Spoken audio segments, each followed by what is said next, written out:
문제 1번. 사람의 눈이 느끼는 빛의 세기인 광원의 광출력을 나타내는 단위는 1번 와트, 2번 루멘, 3번 데시벨, 4번 파장. 정답은 2번. 정답은 루멘입니다.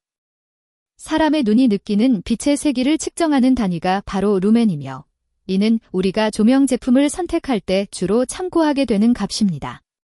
와트, 데시벨, 파장은 각각 전력의 크기, 소리의 크기, 그리고 빛의 색깔을 나타내는 단위로 빛의 세기를 측정하는 루멘과는 다른 개념입니다.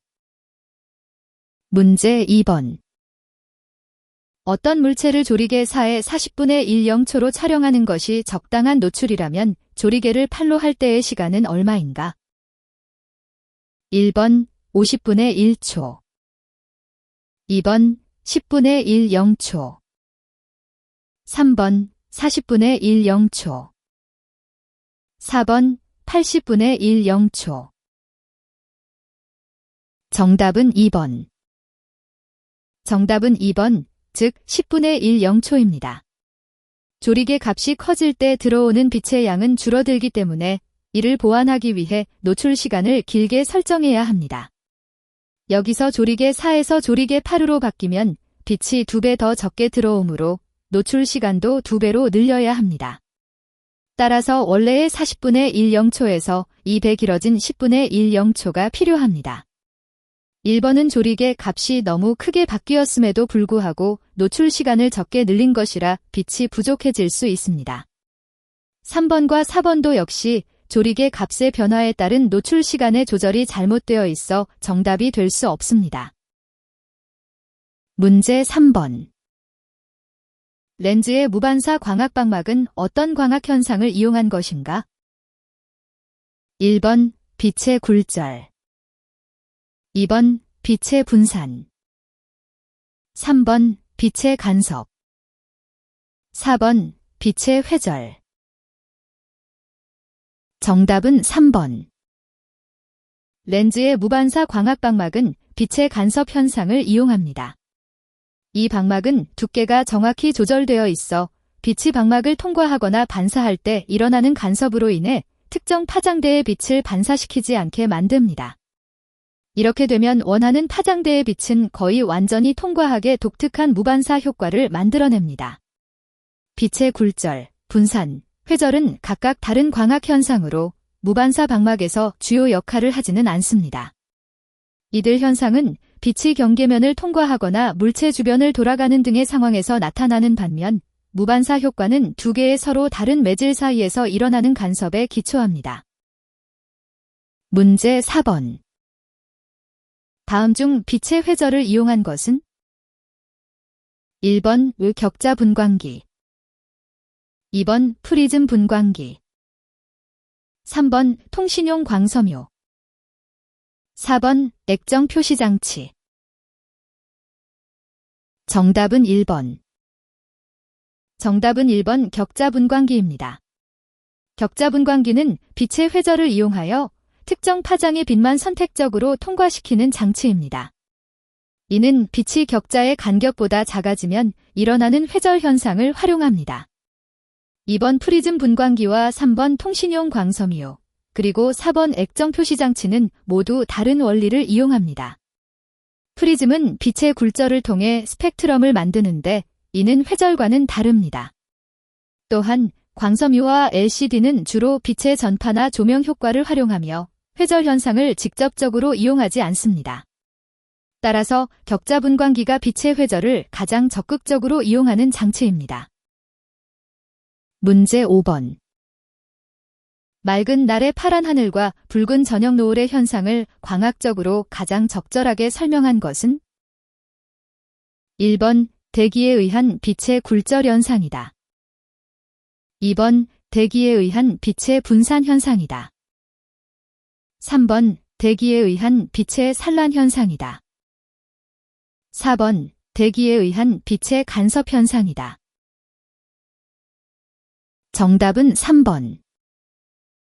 정답은 3번. 대기에 의한 빛의 산란 현상입니다. 파란 하늘과 붉은 저녁 노을은 태양빛이 공기 중에 섞인 먼지나 수증기가 빛을 여러 방향으로 퍼뜨리는 현상 때문입니다. 이때 파장이 짧은 파란색 빛은 더 많이 산란되어 하늘이 파랗게 보이고, 저녁 노을 때는 태양빛의 대부분의 색깔들이 지평선 너머로 가면서 주로 붉고 오렌지빛만 남아 강하게 느껴집니다. 1번과 2번은 빛이 경계면에서 굴절하거나 여러 색깔로 분리되는 현상을 설명하므로 이 문제와 직접적으로 관련이 없습니다. 4번의 간섭 현상은 2개 이상의 빛이 만나 서로 영향을 주는 경우에 발생하는 것이어서 하늘색이나 노을과 같은 광학적 현상에는 적합하지 않습니다. 문제 6번. 간섭계의 종류와 그 응용에 관한 연결이 잘못된 것은? 1번 페브리페로 간섭계, 분광기의 사용. 2번 마이켈슨-몰리 간섭계, 방막 두께 측정. 3번 트위만 그린 간섭계, 렌즈면의 검사. 4번 회전상략 간섭계, 자이로스코프의 사용. 정답은 2번. 마이켈슨-몰리 간섭계의 주요 목적은 빛의 속도와 관련된 실험을 수행하는 것이며, 이를 통해 방막 두께 측정에 사용되는 것은 잘못되었습니다. 이 간섭계는 주로 빛이 어떤 매질에서 다른 매질로 전달될 때 발생하는 상대적인 변화를 관찰하는 데 사용됩니다. 반면 페브리페로 간섭계는 분광학에서 광의 파장과 강도를 정밀하게 측정하고 분석하기 위해 많이 활용되며, 트위만 그린 간섭계는 렌즈 제작 과정에서 렌즈 표면의 평탄성을 검사하는 데 사용됩니다. 회전상략 간섭계는 자이로스코프 기능을 수행하며 이동체가 어떤 방향으로 움직이는지 감지하는 데 활용됩니다. 따라서 2번 보기의 설명은 맞지 않습니다.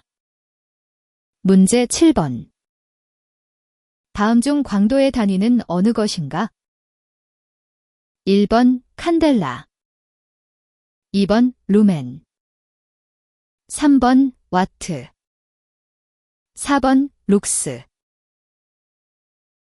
정답은 1번. 광도의 단위는 칸델라입니다. 칸델라는 빛의 강도를 측정하는 데 사용되는 단위로 특정 방향으로 빛을 내보내는 정도를 나타냅니다. 반면에 2번의 루멘은 조명이 주변 공간에 퍼지는 양을, 3번의 와트는 전력 소비량을, 그리고 4번의 룩스는 면적당 조도를 측정하는 단위입니다. 따라서 이들 중 광도를 나타내는 단위는 칸델라가 맞습니다. 문제 8번. 다음 중 빛의 진행 방향을 90도 또는 180도 변환시키기 위해 사용되는 것은?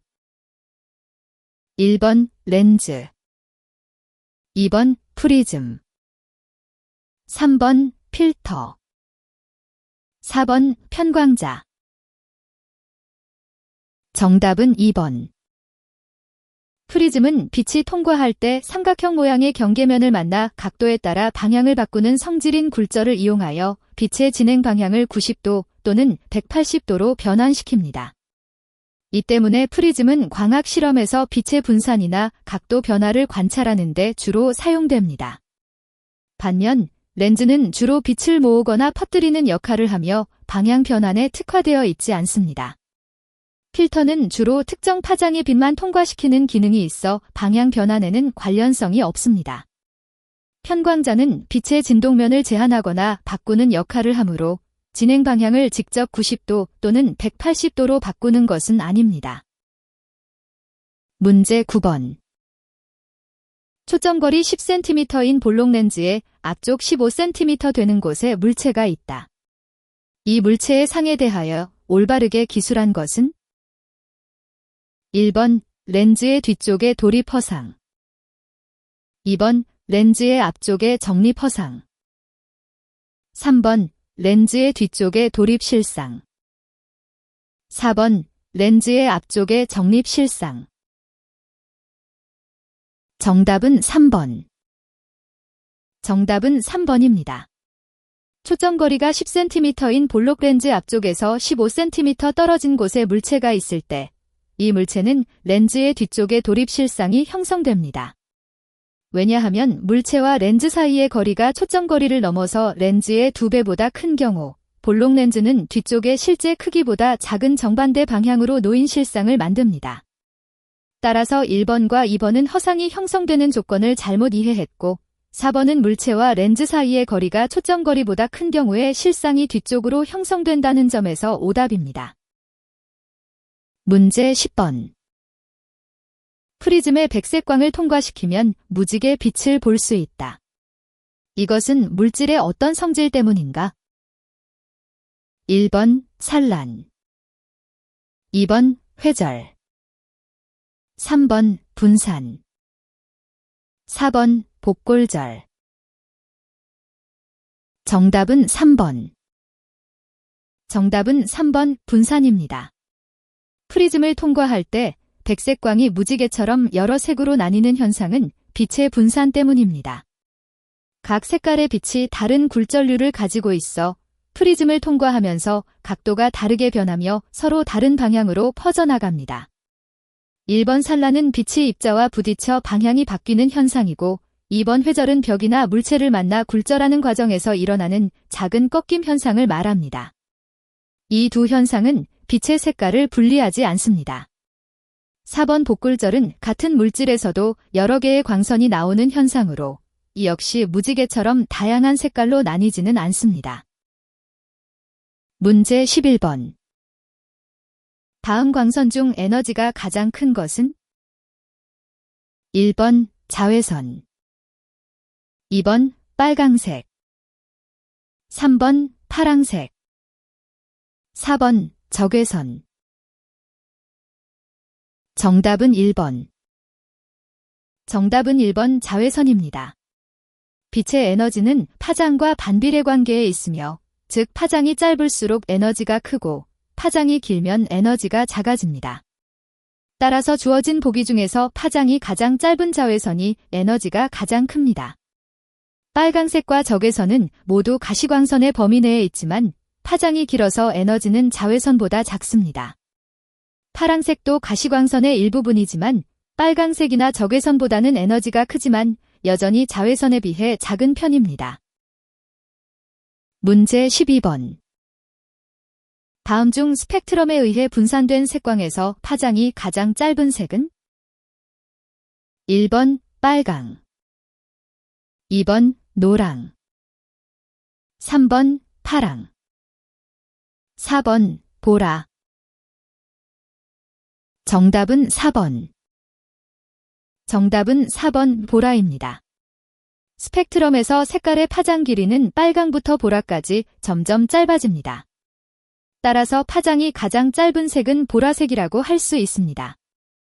빨강, 노랑, 파랑 등 다른 옵션들은 각각 더 긴 파장을 가지고 있으므로 이들보다 보라색의 파장이 가장 짧습니다. 문제 15번. 다음 중 볼록 거울의 상으로 나타날 수 있는 것은?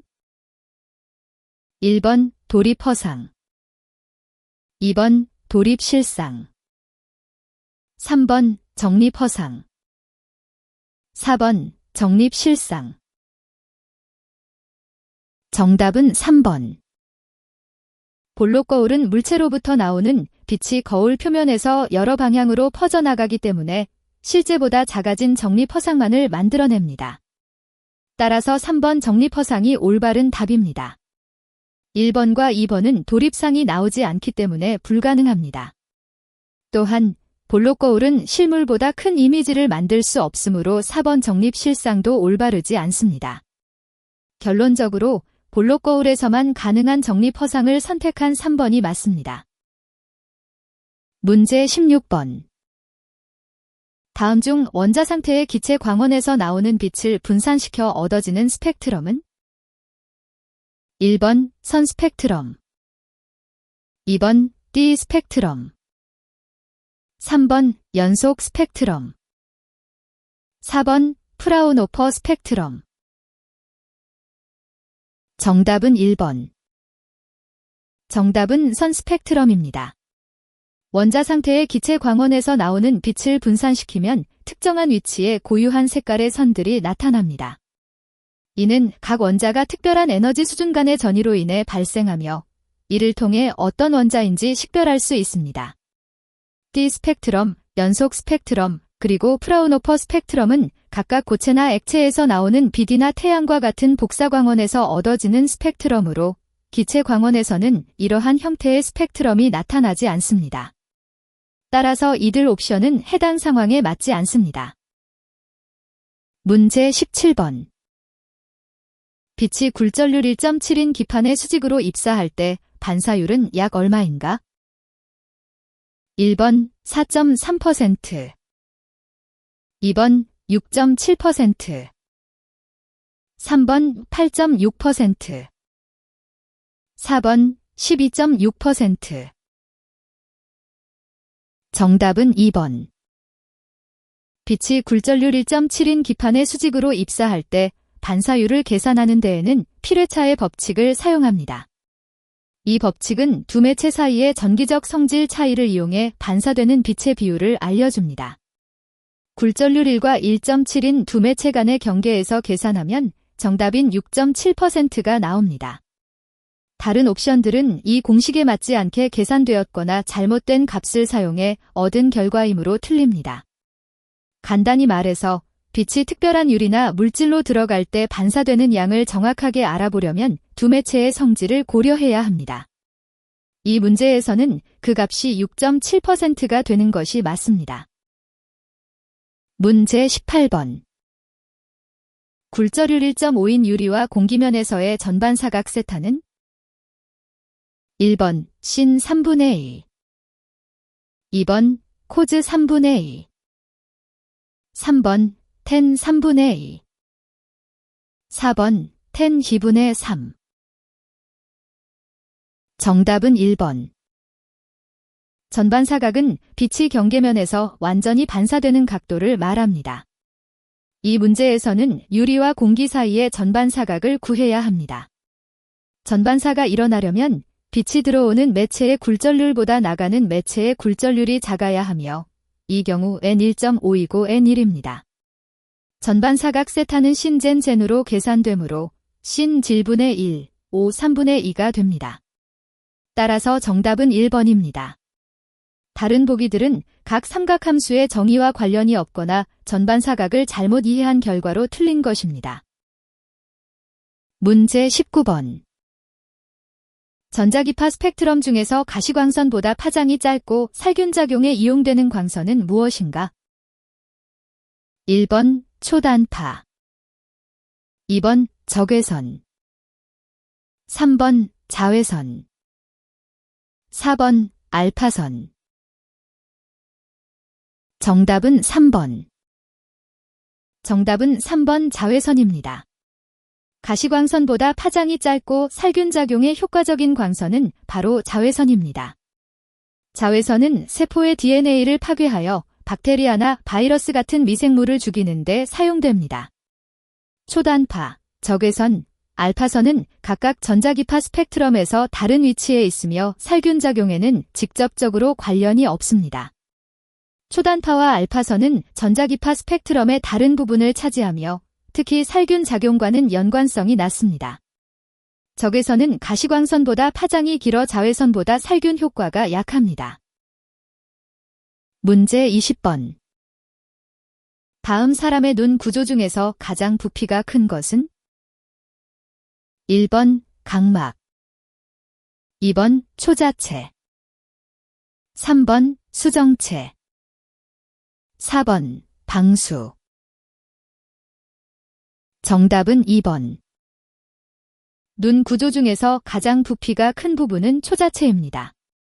초자체는 눈의 뒷부분에 위치하고 망막으로 들어오는 빛을 모아 시신경에게 보내는 역할을 합니다. 각막과 수정체는 앞쪽에 위치하며 주로 빛이 눈 안으로 들어오게 하는 역할을 하지만 부피가 작습니다. 방수는 눈의 가장자리 부분에서 생성되며 눈물과 같은 체액을 저장하는 역할을 하지만 그 크기는 초자체보다 훨씬 작습니다. 따라서 정답은 2번 초자체입니다. 문제 21번. 다음 중 편광에 대한 설명으로 틀린 것은? 1번의 태양으로부터 오는 자연광은 비편광 상태이다. 2번 백열전구의 빛은 비편광 상태이다. 3번의 태양빛은 공기 중에서 전파될 때 편광될 수 있다. 4번 유리 표면에서 반사된 빛은 항상 일정한 편광 상태이다. 정답은 4번.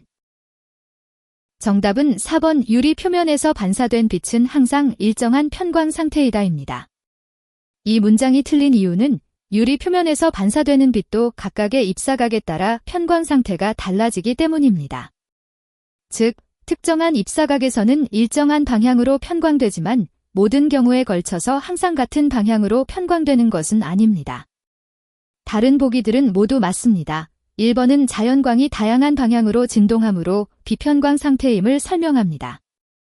2번도 백열전구의 빛 역시 여러 방향으로 진동하여 비편광 상태입니다. 3번은 태양빛이 공기 중에서 파란색 빛과 같이 특정 방향으로 편광될 수 있음을 말합니다. 문제 22번. 광학계의 설계 및 분석에서 기준이 되는 빛의 파장은? 1번 656.3나노미터 2번 587.6나노미터 3번 546.0나노미터 4번 486.1나노미터 정답은 2번. 광학계에서 가시광선을 사용하는 결상 시스템 설계 및 분석의 기준 파장은 587.6나노미터입니다. 이 값은 국제적으로 공인된 황색 라인으로 다양한 광학적 측정과 계산에서 표준화되어 사용됩니다. 다른 옵션들 중에서는 656.3나노미터는 적색 라인, 546.0나노미터는 녹색 라인, 그리고 486.1나노미터는 청색 라인으로 각각 특정한 의미와 응용 분야가 있지만 광학계 설계의 표준 파장으로 사용되지 않습니다. 문제 23번. 근점이 100cm인 원시 아닌 사람이 25cm 떨어져 있는 물체를 선명하게 보려면 초점거리가 얼마인 렌즈를 착용해야 하는가? 1번 20cm 2번 33cm 3번 마이너스 20cm 4번 마이너스 33cm 정답은 2번. 정답은 2번 33cm입니다. 원시 안의 근점이 100cm라는 것은 그 사람이 자연스럽게 보이는 가장 가까운 거리가 100cm라는 의미입니다. 따라서 이 사람은 100cm보다 더 가까운 거리에 있는 물체를 선명하게 보기 위해서는 렌즈의 도움이 필요합니다. 여기서 필요한 렌즈의 초점거리는 피아노 콘버전 공식을 사용해 계산하면 물체와 눈 사이의 거리와 근점거리를 고려하여 33cm가 됩니다. 다른 옵션들은 렌즈의 초점거리를 잘못 계산하거나 렌즈의 종류를 혼동한 결과입니다. 문제 24번. 볼록 렌즈를 사용하여 평행광을 초점에 모으려 해도 점광원이 되지 않고 초점의 크기가 어느 크기 이하로는 줄어들지 않는 근본 원인을 옳게 설명한 것은? 1번 적외선과 자외선이 통과되기 때문이다. 2번 빛이 여러 파장으로 구성되어 있기 때문이다. 3번 빛의 회절에 의한 한계 때문이다. 4번 렌즈를 통과한 빛과 주변광이 굴절하기 때문이다. 정답은 3번. 정답은 3번 빛의 회절에 의한 한계 때문이다입니다. 빛이 통과하는 물체를 거치면 그림자 주변에서 빛이 굴절되어 희미하게 퍼져나가는 현상인 회절이 발생합니다. 이 때문에 초점은 완전한 점이 아니라 일정 크기의 영역을 가지게 되어 평행광을 모아도 초점의 크기가 줄어들지 않습니다. 1번과 2번 옵션은 빛의 성질에 대한 설명으로 회절 현상과 직접적인 관련이 없습니다. 4번 옵션은 주변광의 영향을 언급하고 있으나 이는 초점 크기를 결정하는 주요 요인이 아닙니다. 따라서 정답은 3번입니다. 문제 25번. 사진기, 현미경, 망원경 등은 빛의 어떤 특성을 이용하여 만들어진 것인가? 1번 굴절 2번 분산 3번 간섭 4번 회절 정답은 1번. 정답은 굴절입니다. 사진기, 현미경, 망원경 등은 빛이 경계면을 통과할 때 방향을 바꾸는 현상을 이용하여 만들어집니다. 이 굴절 효과를 통해 우리는 원리적으로 물체의 이미지를 확대하거나 축소하고 또 다른 위치에 있는 물체를 보다 선명하게 볼 수 있습니다. 분산, 간섭, 회절은 모두 빛과 관련된 현상이지만 각각 사진기나 망원경 같은 기구의 주요 작동 원리가 되지는 않습니다.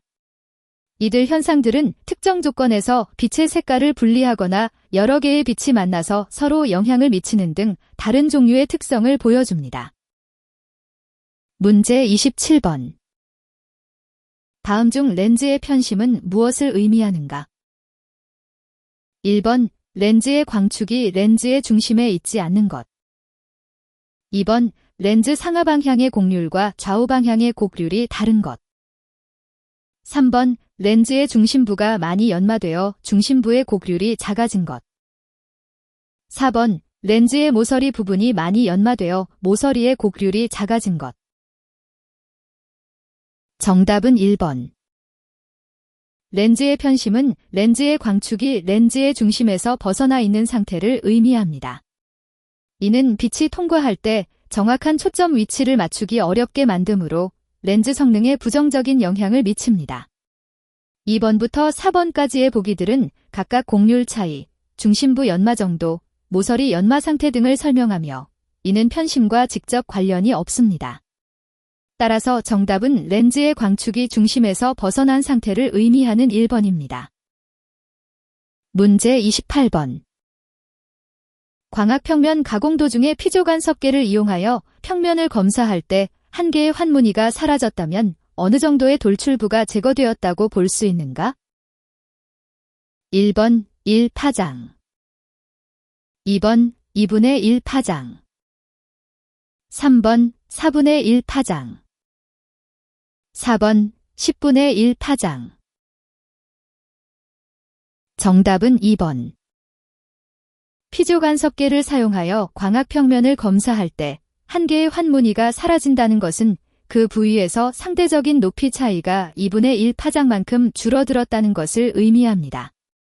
따라서 피조 간섭계에서 환무늬 하나가 사라지면 해당 부분은 대략적으로 2분의 1파장의 돌출부가 제거되었다고 볼 수 있습니다. 1번과 3번, 그리고 4번 옵션은 틀린 이유는 다음과 같습니다. 만약 1파장이나 4분의 1파장 또는 10분의 1파장만 제거되었다면 환무늬가 완전히 사라지는 현상이 발생하지 않고 다른 형태의 간섭무늬 변화를 보일 것입니다. 따라서 정답은 2번인 2분의 1파장입니다. 문제 29번. 다음 중 비구면 렌즈 가공을 위한 기술이 아닌 것은? 1번 금형 증착 기술, 2번 사출 성형 기술, 3번 유리 성형 기술, 4번 연사 가공 기술. 정답은 1번. 정답은 1번 금형 증착 기술입니다. 비구면 렌즈를 만들 때는 렌즈의 특수한 곡률을 정확하게 형성하는 것이 중요합니다. 이에 필요한 기술로는 유리나 플라스틱 재료를 가열하여 그 형태를 바꾸는 유리 성형 기술, 사출 성형 기술, 그리고 렌즈 표면의 세부적인 모양을 정교하게 다듬는 연사 가공 기술이 있습니다. 하지만 금형 증착 기술은 주로 금속이나 플라스틱 제품에 사용되는 표면 처리 기술로 비구면 렌즈 제작에는 직접적으로 관련성이 없습니다. 따라서 이 문제에서 정답으로 선택된 것입니다. 문제 30번. 다음 중 연마제가 갖추어야 할 구비 조건으로 옳은 것은? 1번 가공하는 재료보다 무를 것, 2번 마모되기 쉬울 것, 3번 입자의 크기가 균일할 것, 4번 재료보다 용융점이 낮을 것. 정답은 3번. 정답은 입자의 크기가 균일할 것입니다.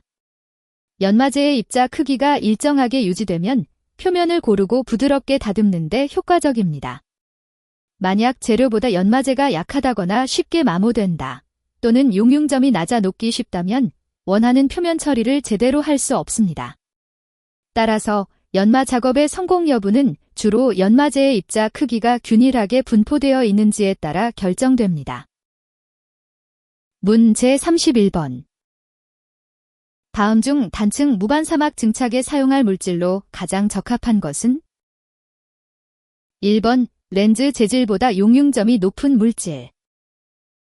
2번 렌즈 재질보다 비중이 높은 물질. 3번 렌즈 재질보다 굴절률이 낮은 물질. 4번 렌즈 재질보다 투과율이 낮은 물질. 정답은 3번. 정답은 3번입니다. 단층 무반사막 증착은 빛이 물체에서 반사되는 것을 줄이는 기술로 이를 위해 두 재료 사이의 굴절률 차이를 최소화해야 합니다. 따라서 렌즈 재질보다 굴절률이 낮은 물질을 사용하면 두 재료 간에 발생하는 반사를 줄일 수 있습니다. 1번과 2번 옵션은 용융점이나 비중의 크기에 따라 무반사막 성능에는 큰 영향을 미치지 않습니다. 4번 옵션은 투과율이 낮다는 것은 빛이 잘 통과하지 못한다는 의미로 이는 무반사막 증착에서 원하는 결과가 아닙니다. 결론적으로 굴절률 차이를 줄이는 것이 무반사막 성능을 크게 향상시킵니다. 문 제32번. 다음 중 금속 반사막을 코팅하였을 때 가시광선과 적외부 즉 0.4에서 1.0μm에서 반사율이 전반적으로 가장 큰 것은? 1번 LG, 2번 L, 3번 O, 4번 CU. 정답은 1번. 정답은 LG입니다. 은은 가시광선과 적외선 범위에서 가장 높은 반사율을 보이는 금속으로 알려져 있습니다. 이는 은이 전자구름을 매우 효과적으로 움직여 광자의 에너지를 반사하는 능력이 뛰어나기 때문입니다. 다른 옵션 중에서는 알루미늄도 좋은 반사율을 보이나 특히 적외선 범위에서 은보다 약간 낮은 성능을 나타냅니다. 금과 구리는 가시광선에서 색상이 생기므로 완전한 백색의 빛을 반사하지 못하고 그에 따라 전체적인 반사율이 은보다 낮습니다. 따라서 이 문제에서는 은가 가장 이상적입니다. 문 제33번. 다음 방막 제조 기술 중 진공증착 방식이 아닌 것은? 1번 저항가열법, 2번 유도가열법, 3번 직류이온화법, 4번 전자빔 가열법. 정답은 3번. 정답은 3번 직류이온화법입니다. 진공증착 기술은 물질을 고온으로 가열하여 증기나 플라즈마 상태로 만들어 방막을 형성하는 방법으로 저항가열법과 유도가열법, 전자빔 가열법 모두 이러한 원리를 따릅니다. 하지만 직류이온화법은 물질을 이온화시킨 후에 표면에 도포하여 방막을 만드는 방식으로 진공증착의 직접적인 방법이 아닙니다. 따라서 1번부터 4번까지의 옵션 중에서 진공증착 방식과 다르다는 것은 3번 직류이온화법입니다. 문 제34번. 다음 중 연삭과 거친 연마에 적합하지 않은 연마제는 어느 것인가? 1번 다이아몬드 저석, 2번 용융 알루미나질 절입, 3번 탄화규소질 절입, 4번 산화세륨. 정답은 4번. 정답은 4번 산화세륨입니다. 이 물질은 주로 세밀한 연마나 마무리 작업에 사용되며 거친 표면을 다루는 연삭이나 강도가 높은 연마에는 부적합합니다. 반면 다른 옵션인 다이아몬드 저석, 용융 알루미나질 절입, 탄화규소질 절입은 모두 강한 연마력과 내구성을 가지고 있어 거친 표면 처리에 적합합니다. 따라서 산화세륨은 문제에서 요구하는 조건에 맞지 않습니다. 문 제35번. 렌즈에 묻어있는 피치를 닦아내는 가장 적절한 방법은? 1번 미지근한 물에 담가 흔든다. 2번 면도칼로 긁어낸다. 3번 비눗물로 닦는다. 4번 신너에 담가 놓았다가 꺼내어 닦아낸다. 정답은 4번. 렌즈에 묻은 피치를 제거하는 가장 효과적인 방법은 신너를 사용하는 것입니다. 신너는 피치와 같은 접착제를 녹여 쉽게 제거할 수 있게 만드므로 렌즈 표면을 손상시키지 않고 깨끗이 닦아낼 수 있습니다. 반면에 미지근한 물이나 비눗물로 닦으면 피치가 더 굳어버릴 위험이 있으며 면도칼로 긁는 것은 렌즈를 쉽게 손상시킬 수 있어 권장되지 않습니다. 따라서 정답은 4번입니다. 문제 36번. 다음 중 광학 유리의 주성분은 무엇인가? 1번 SiO2, 2번 NaCl, 3번 Pe, 4번 Cu. 정답은 1번. 정답은 1번 SiO2입니다. 광학 유리는 빛을 잘 통과시키고 굴절하는 특성을 가지고 있어 망원경이나 현미경 같은 장비에 주로 사용됩니다. 이러한 성질을 가진 주요 원소 중 하나가 규산으로 이는 강한 투명성과 안정성을 제공합니다. 나트륨 염화물, 철, 구리 등은 각각 다른 물질의 성분으로서 빛을 통과시키거나 굴절하는 특성이 적어 광학 유리를 만드는 데에는 적합하지 않습니다. 문제 38번.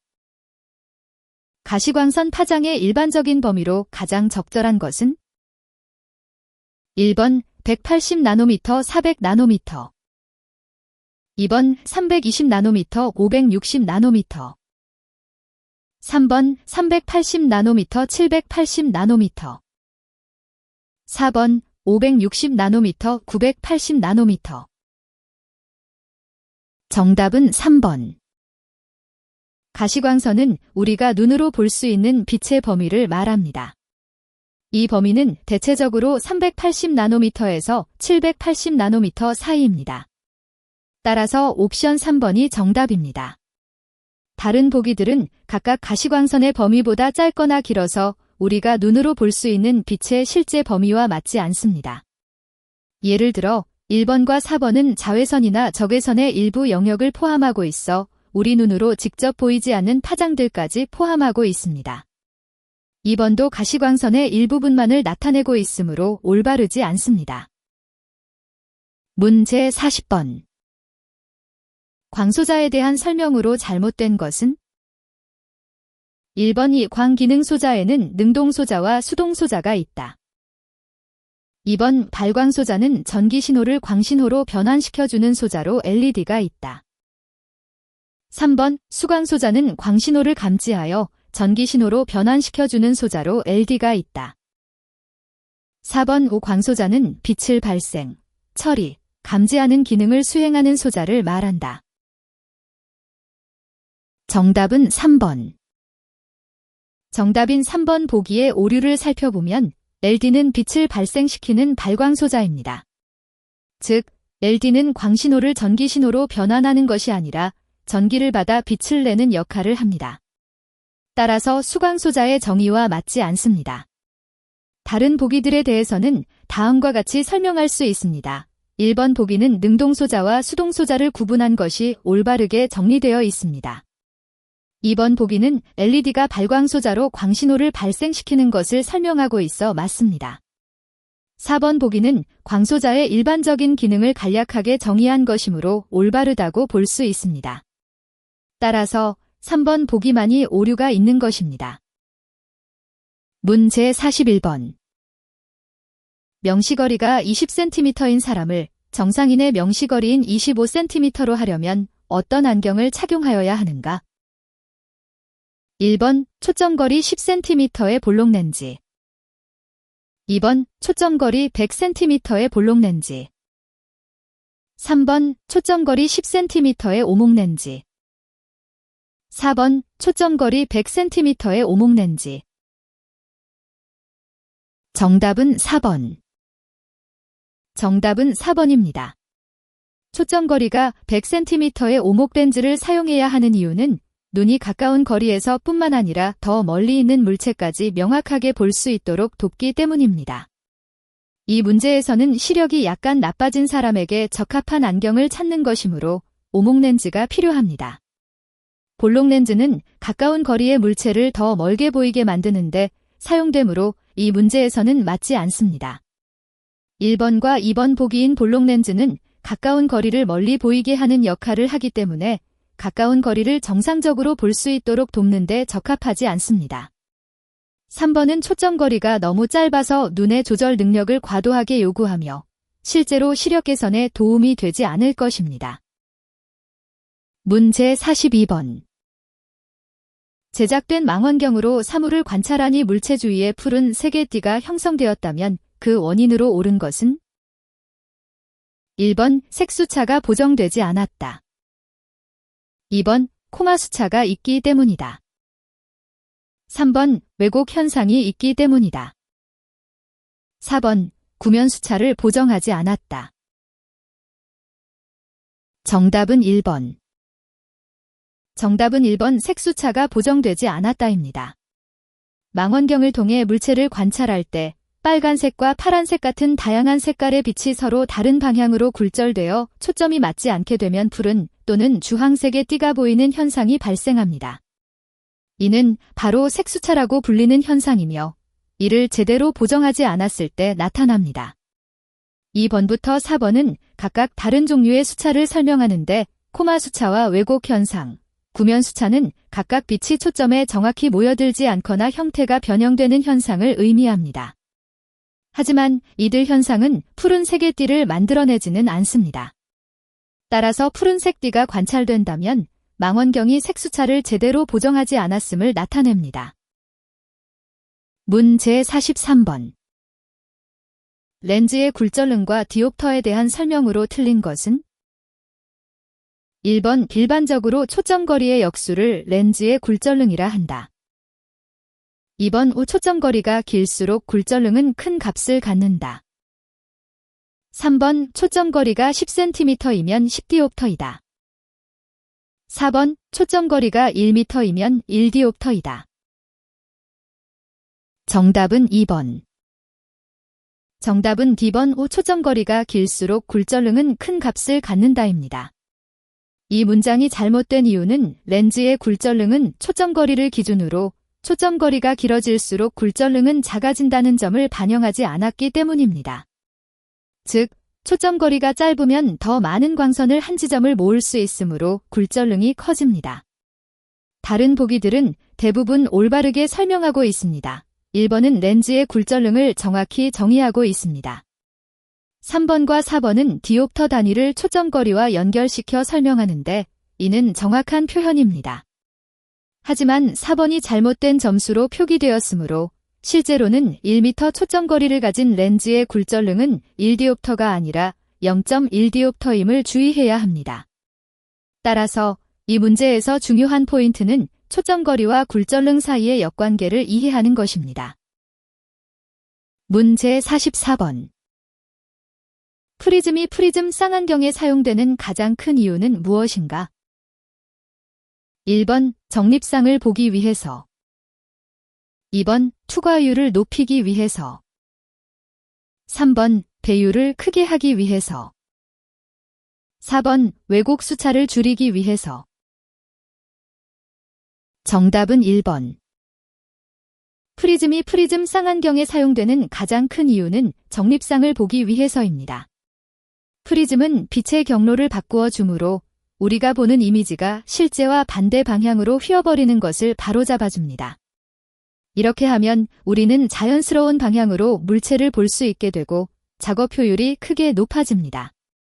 투과율을 높이기 위해서나 배율을 크게 하기 위해서는 프리즘이 주로 사용되는 이유가 아니며 왜곡 수차를 줄이는 것도 프리즘의 주요 목적은 아닙니다. 이러한 효과들은 다른 광학 요소들에 의해 보완되거나 해결됩니다. 문제 45번. 쌍안경에 8 곱하기 사인 30, 화각 7도로 표기되어 있었다. 8 곱하기 사인 의미로 옳은 것은? 1번 쌍안경의 배율이 8배이다. 2번 쌍안경의 밝기가 8배이다. 3번 쌍안경의 대물 렌즈 크기가 8mm이다. 4번 렌즈 8장을 접착한 것으로 구성되어 있다. 정답은 1번. 정답은 1번 쌍안경의 배율이 8배의 2다입니다. 여기서 8 곱하기 쌓이는 쌍안경을 통해 보는 것이 실제보다 8배 크게 확대된다는 의미입니다. 따라서 우리가 보통 눈으로 볼 때보다 더 멀리 있는 물체를 가까이에서 관찰할 수 있게 해줍니다. 다른 보기들은 다음과 같은 이유로 틀립니다. 2번은 쌍안경의 밝기를 나타내는 것이 아니라 배율을 의미하므로 잘못되었습니다. 3번은 대물렌즈의 직경 크기를 설명하는 것이 아닙니다. 이 값은 다른 곳에서 별도로 표기됩니다. 4번은 렌즈의 개수와 관련이 없으며 배율을 나타내는 기호가 아닙니다.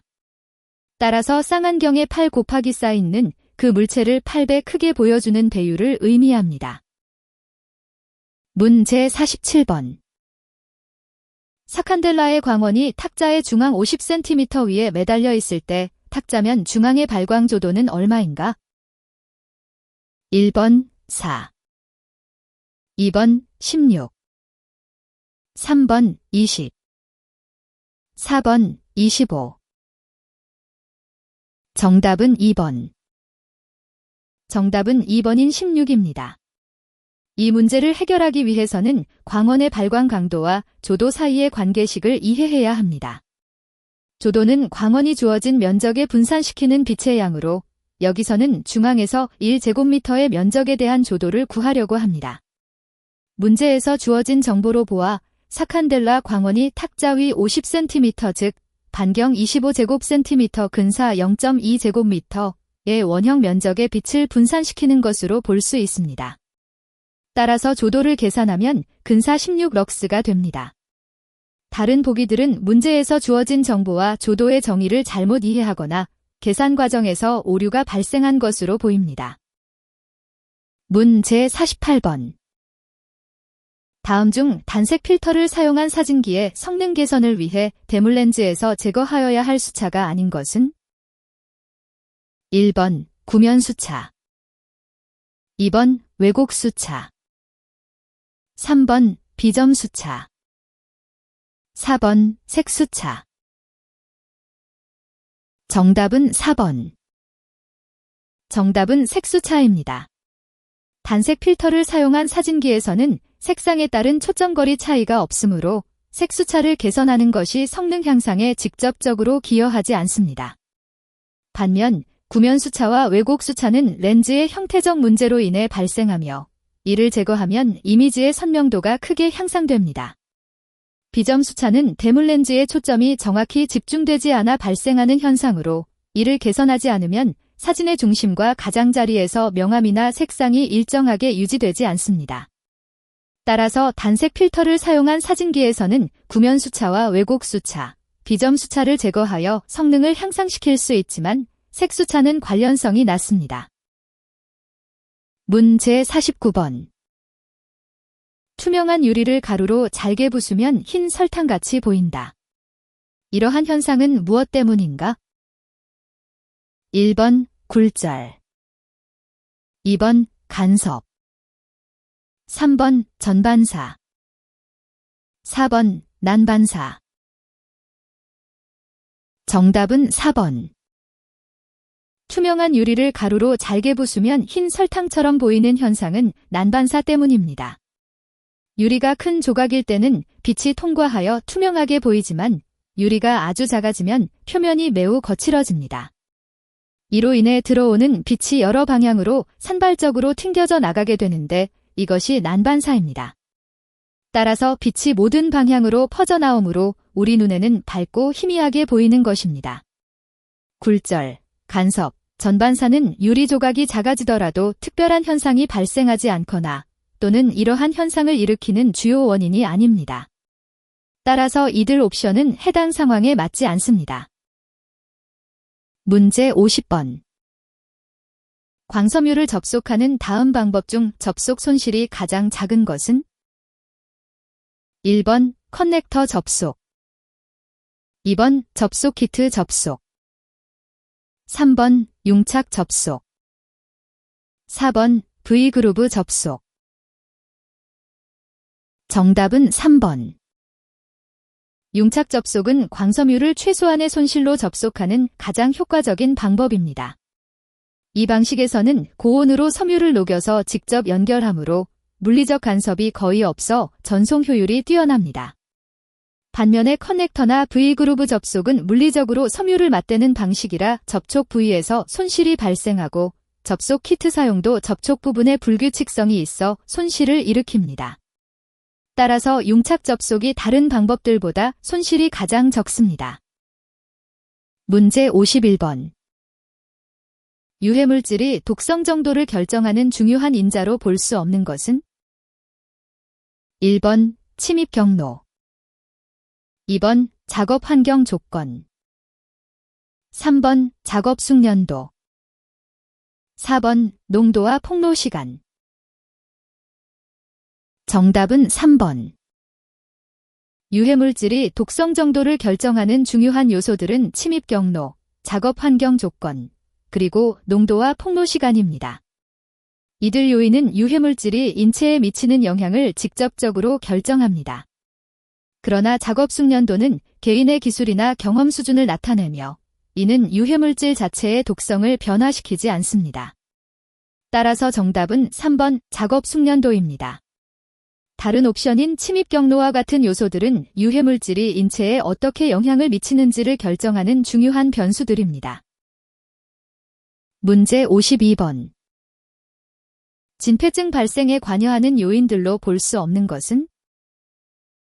1번 분진의 종류, 2번 분진의 크기, 3번 분진의 농도, 4번 분진의 색상. 정답은 4번. 정답은 4번 우분진의 색상입니다. 진폐증은 주로 먼지나 분진을 많이 들이마시면서 발생하는데 이때 중요한 것은 분진의 종류, 크기, 그리고 농도입니다. 분진의 종류가 다르면 그에 따른 유해성과 감염 위험이 달라지고 분진의 크기는 폐에서 얼마나 깊숙이 침입할 수 있는지를 결정합니다. 또한 분진의 농도는 장시간 노출될 때 폐에 미치는 영향의 정도를 나타냅니다. 그러나 분진의 색상은 진폐증과 직접적인 연관성이 없으므로 이 문제에서 정답으로 선택되었습니다. 문제 53번. 공정 개선의 원칙으로 적합하지 않은 것은? 1번 비효율성의 배제, 2번 공정의 간소화, 3번 유사 공정의 결합, 4번 전체 공정의 분해. 정답은 4번. 정답은 4번 전체 공정의 분해입니다. 공정 개선에서는 효율성을 높이기 위해 각 단계를 간소화하거나 비효율적인 부분을 제거하는 것이 중요합니다. 그러나 전체 공정을 무분별하게 분해하면 오히려 복잡성이 증가하고 관리의 어려움을 초래할 수 있습니다. 반면 1번과 2번은 비효율성을 없애고 공정을 간단하게 만드는 방법으로 적합하며 3번은 유사한 과정들을 하나로 묶어 효율성을 높이는 좋은 전략입니다. 문제 54번. 안전보건교육의 단계별 교육과정을 순서대로 가장 적절하게 나타낸 것은? 1번 지식교육, 태도교육, 기능교육, 2번 기능교육, 지식교육, 태도교육, 3번의 태도교육, 지식교육, 기능교육, 4번 지식교육, 기능교육, 태도교육. 정답은 4번. 정답은 4번입니다. 안전보건교육의 순서는 먼저 지식교육을 통해 안전과 보건에 대한 기본적인 이해를 갖추게 하고 그 다음으로 기능교육을 통해 실제 작업장에서 필요한 행동이나 기술을 배웁니다. 마지막으로 태도교육에서는 이러한 지식과 기술이 일상 업무에서 어떻게 적용되고 유지되는지에 대해 태도와 인식을 바탕으로 교육합니다. 1번과 2번, 그리고 3번은 순서가 맞지 않습니다. 먼저 기본적인 안전 지식을 배우는 것이 중요하며 이를 기반으로 실제 행동이나 기술을 익히고 마지막으로 이러한 경험을 통해 태도를 형성해야 합니다. 따라서 다른 보기들은 교육의 자연스러운 진행 과정에 맞지 않습니다. 문제 56번. 교육기법 중 강의법의 장점이 아닌 것은? 1번 일시에 많은 대상을 상대로 교육이 가능하다, 2번, 단시간 내 많은 내용의 정보 전달이 가능하다. 3번, 시간의 조정이 용이하다. 4번, 학습자로 하여금 학습에 적극적이고 집중하기 쉽다. 정답은 4번. 해설, 강의법은 많은 학습자에게 단시간 내에 정보를 효과적으로 전달할 수 있다는 장점이 있습니다.